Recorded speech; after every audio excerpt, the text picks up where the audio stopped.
Welcome to The Explainer. Today we are tackling something pretty provocative, a fictional White House interview from the year 2026 that paints a radical and really aggressive vision for America's future. So let's break down exactly what it says. So let's set the scene. The source material drops us right into the thick of it, January 2026, and a huge event has just happened. A U.S. military operation has overthrown a foreign leader. Right after this operation, an exclusive interview gets done at the White House. And that's what we're going to unpack today. We're going to walk you through the key claims, the worldview behind them, and the specific policies that are laid out in that transcript. Okay, so the main event of this interview is Venezuela, specifically the recent capture of its leader, Nicolas Maduro, in an operation that had the codename Midnight Hammer. The way this is all framed in the interview is, well, it's a really simple and powerful story. You've got the problem. Venezuela is portrayed as this hub of narco-terrorism, and they even claim it's emptying its prisons into the U.S. And then you have the solution, a swift, decisive military raid to capture the leader. And the description of the raid itself? Wow, it reads like a Hollywood movie script, as you can see here. It's presented as this absolutely perfect operation. Helicopters land, they breach a fortified door, and they get their target in less than 3 minutes, all with 0 American casualties. It's all about overwhelming efficiency. And this quote, man, it really shows you the level of admiration for the soldiers involved.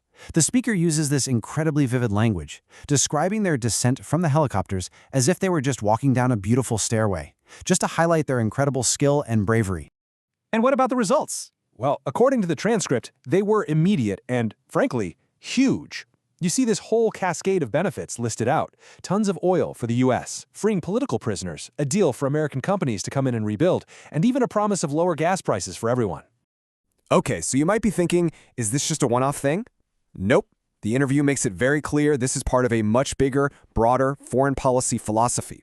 And they've even got a name for it, the Donro Doctrine. It's pitched as a modern take on the old Monroe Doctrine, the one that told European powers to stay out of the Americas. But this new version is refocused inward on threats like drugs and immigration, all in the name of safety for this part of the world. And to show that this isn't just a new idea, the interview actually goes back and connects the dots to other major military actions, taking out al-Baghdadi and Soleimani, even a claimed strike on Iran's nuclear program. They're all presented as earlier examples of this same doctrine at work. And this quote right here, this is the core of the whole philosophy. It is dead set against forever wars. The idea isn't about long occupations. It's about using the massive power of the U.S. military for quick, surgical strikes to get a specific job done, and then you get out. All right, so after laying all that out for foreign policy, the conversation pivots. It takes that exact same problem-solving approach and applies it right here at home to fix what's described as a totally different kind of mess. And boy, the contrast they paint is just night and day.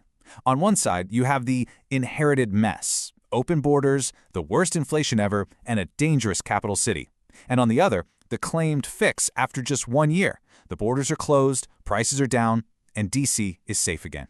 And to make those economic claims feel real, they point to a number that everyone understands, the price of gas. The claim? It's down to $1.99 a gallon. And it's not just gas prices. The whole economy is described as booming, with the transcript citing a GDP growth of 4.3% in the most recent quarter. Then there's this major tax cut bill, which they call a great big beautiful bill. Now, for working folks, it claims to have gotten rid of taxes on tips, Social Security, and overtime pay.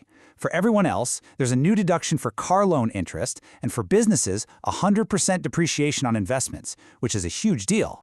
Okay, let's take a step back. When you put all this together, the military strikes, the domestic policies, the economic claims, what's the big picture here? What's the worldview that's being presented in this source?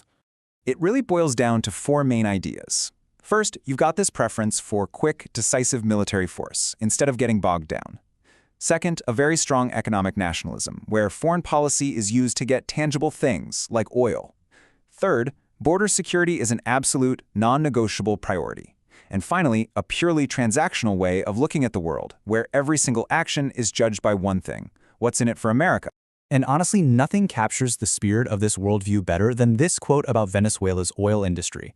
The military action isn't just justified as a smart move, it's framed as an act of reclaiming what was seen as stolen from American interests.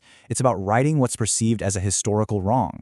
So there you have it. The source transcript lays out this really clear, really assertive, and highly transactional vision for American power.